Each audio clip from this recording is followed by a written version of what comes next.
19 సంవత్సరాల క్రితం నాకు ఎదురైంది. నేను సువార్త చేస్తూ గుజ్జలవాడ అనే ప్రాంతానికి వెళ్ళినప్పుడు మా కాలర్ పట్టుకొని నన్ను అడిగారు, మీరు మతాన్ని ప్రచారం చేయడానికి వచ్చారు అని. లేదు లేదు, నేను దేవుణ్ణి ప్రకటించడానికి వచ్చాను, నేను మతాన్ని ప్రకటించేవాడిని కాదు అని చెప్పాను.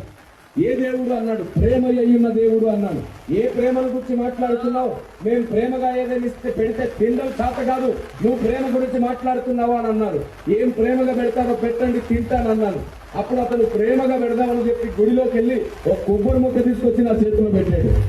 నా చేతిలో పెట్టగానే నా చేయి గడగడ గడగడ వణకడం ప్రారంభించింది.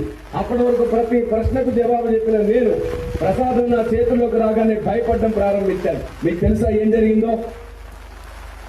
ఎప్పుడైతే నా చేతుల్లో ఆయన ప్రసాదం పెట్టాడో నేను కళ్ళు మూసుకొని ప్రార్థన చేయడం ప్రారంభించాను. అప్పుడు ఆయన గట్టిగా అరిసి అన్నాడు, దీనికి కూడా ప్రార్థనేనా అని. అప్పుడు నేను అన్నాను, ప్రసాదానికి ప్రార్థన చేయట్లేదు, మీకేం చెబితే అర్థమవుతుందో దేవుణ్ణి అడుగుతున్నాను అన్నాను. ఆ రోజు నేను అతనికి దేవుడిచ్చిన జ్ఞానంతో ఏం చెప్పానో తెలుసా? క్రైస్తవుడు ప్రసాదం ఎందుకు తినడో తెలుసా అయ్యా? మీ మతంలో చాలా మంది మాలలు వేసుకుంటారు, అయ్యప్ప మాల, భవానీ మాల, శివమాలను వేసుకుంటారు కదా. వారు అలా మాలలు వేసుకున్నప్పుడు మీ ఇంటికో మీ గుడికో తీసుకెళ్లి ప్రేమతో నాటుకోడి పులుసు వండి పెడితే ప్రేమతో తింటారా అని అడిగారు. అప్పుడు ఆయన అన్నారు, తినరు అన్నారు. ఏ మతం మారినందుకు తినరా? కాదు అన్నాడు. కులం మారినందుకు తినరా? కాదు అన్నాడు. మరి ఎందుకు తినరు అని అడిగాను.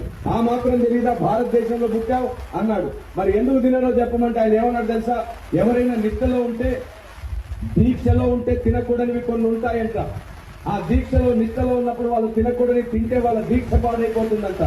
ఎవరైనా బలవంతంగా పెడితే ఆ పెట్టిన వాడికి వాడి పిల్లలకు శాపం వస్తుందంట. దీక్షలో నిష్టలో ఉంటే తినకూడదు తింటే, పెట్టకూడదు పెడితే దీక్ష పాడవుతుంది, శాపం వస్తుందని చెప్పాడు.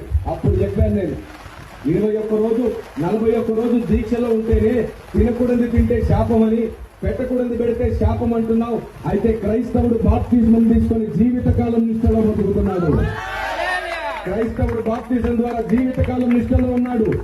మేము కూడా రెండు తినకూడదు. ఒకటి విగ్రహాల ముందు బలిగా అర్పించింది, రెండోది నైవేద్యంగా సమర్పించింది తినకూడదు. నువ్వు ప్రేమగా పెట్టాలనుకుంటే నీ ఇంటికి పిలిచి కారం మెతుకులు పెట్టినా క్రైస్తవుడు తృప్తిగా తిని నిన్ను దీవించి వెళ్ళిపోతాడు.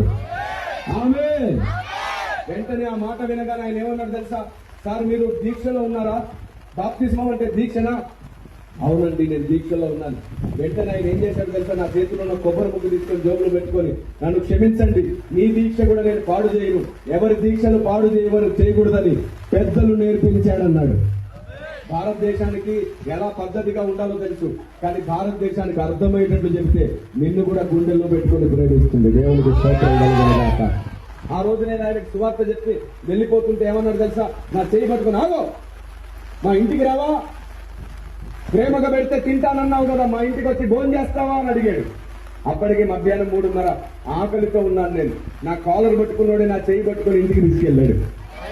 వేడిగా అన్నం వండాడు. వాళ్ళు ఇంకా కొంచెమే కూర, కొంచెం పచ్చడి ఉంటే తృప్తిగా తిన్నాను. తిని వెళ్ళిపోతుంటే మళ్ళీ అరిసాడు, ఆగో, దీక్షలో ఉన్నానన్నావు, దీక్షలో ఉంటే నువ్వు దీవించవా నన్ను? దీక్షలో ఉన్నవారు ఖచ్చితంగా దీవించకుండా వెళ్ళకూడదు అన్నాడు.